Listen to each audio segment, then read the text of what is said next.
Mrs. Honeybee. Today, we'll be exploring a honeybee mystery box. A honeybee mystery box is a mix of different short stories using my favorite characters from different movies. All you have to do is close your eyes, get cozy, and listen to the sound of my voice. Mrs. Honeybee will be your guide. Let's begin. Once upon a time, minion friends Kevin, Stuart, and Bob were ending their despicable days together like they do every day. On this particular despicable day, minion Kevin challenged Stuart and Bob to a breath-holding contest. Kevin practiced holding his breath every day, longer and longer, for this exact moment when he could challenge and win against his unsuspecting friends. Stuart and Bob were delighted to hold their breath in competition with Kevin. On the count of 1, 2, 3, the minions take big breaths in. Stuart's yellow cheeks puff up, then Bob's puff up further.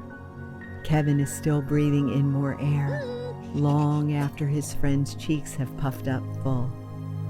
Stuart and Bob's eyes get big in amazement, and Kevin thinks it's because he's taken such a big breath and holding it for so long. But before Kevin realized what was happening, he began floating up off the ground, away from his friends Stuart and Bob. He had taken such a big breath in that he inflated like a yellow minion balloon and is now headed straight up into the sky.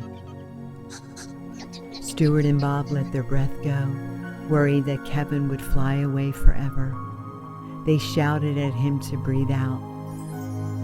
Frightened of the height he floated to, Kevin breathed out too quickly and spiraled down like a deflated balloon, all the way back towards his friends on the ground. Luckily, Stuart and Bob caught Kevin's fall, and the three were so happy to be together again. Our next story begins in 3, 2, 1. Once upon a time, Princess Fiona was remembering her life trapped in the castle, guarded by dragons. A princess locked in a tower and beset by a dragon is rescued by a brave knight. She now wanted to show Dragon where she lived happily ever after with Shrek in the swamp. Shrek and Princess Fiona sent Tinkerbell and Peter Pan to flutter all the way to the castle and bring Dragon, Donkey, and their dronkies back to the swamp. In no time, Tinkerbell and Peter Pan return with Dragon and Donkey. Man, I like you. Shrek hasn't seen Donkey in a long time, but is so happy to see him Take a now. look at me. What am I? Shrek intends to invite Dragon and Donkey into his house, I'm an ogre. made of a hollowed-out tree trunk, but Dragon is too big and cannot fit. The rest of the visitors go inside to enjoy each other's company, with Dragon sitting outside, peeking in from above with his giant dragon eye. The friends sit around the fire and talk about all of their happy memories. Shrek made a joke that made everyone laugh, even Dragon outside. She flung her dragon head all around laughing. The friends come outside to keep Dragon company, so she wouldn't have to laugh alone. Dragon laughed so hard that she accidentally blew a blaze of fire out of her mouth and struck Shrek and Fiona's swamp treehouse. Shrek whistled. Out of the swamp forest came the big, bad wolf, just in time. He huffed and he puffed and he blew the treehouse fire right out, just in time for the s'mores they were making for dessert, which were perfectly toasted. Our next story begins in 3, 2, 1. Once upon a time, Lightning McQueen woke up from a restful sleep with a yawn. He had been racing a lot lately and needed a good night's rest, which he finally got. Speed.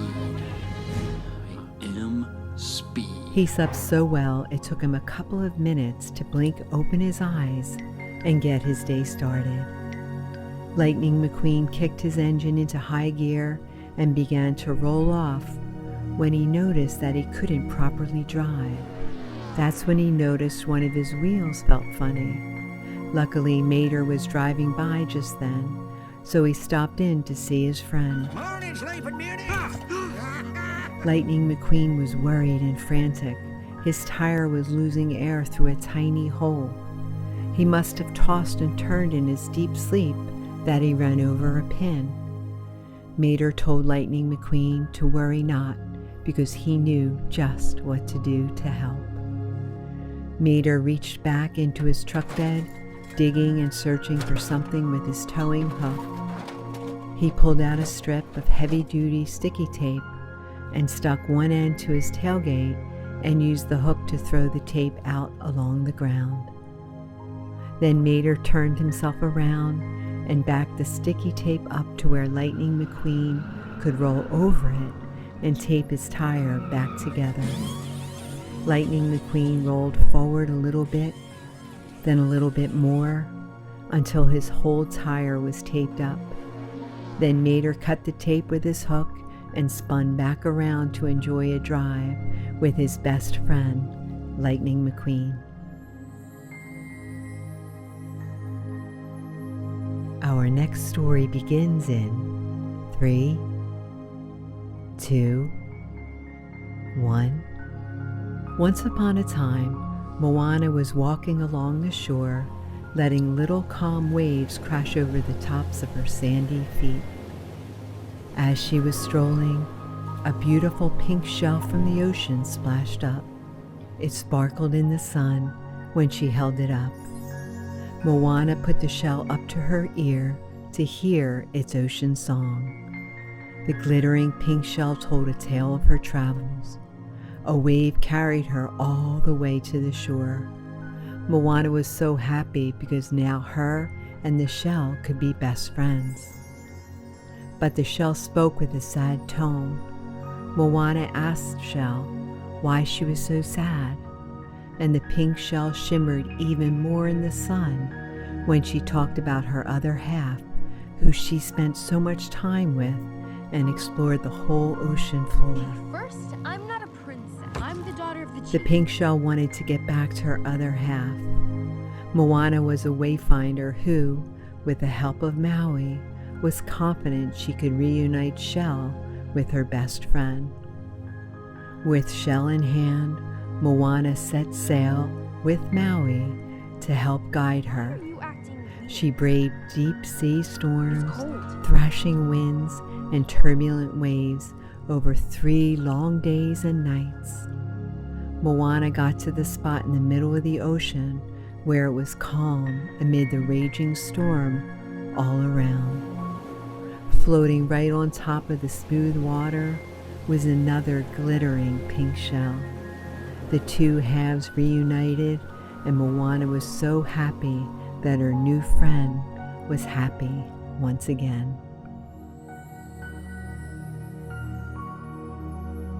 Our next story begins in 3, 2, 1. Once upon a time, the minions were having a party.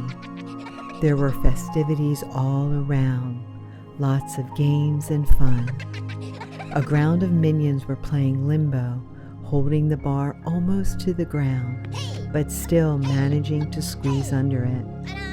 Another group of minions were playing with bouncy balls and having a contest to see who could bounce the highest.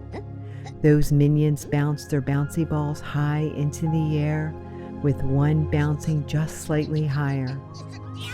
A minion walking around the party saw this contest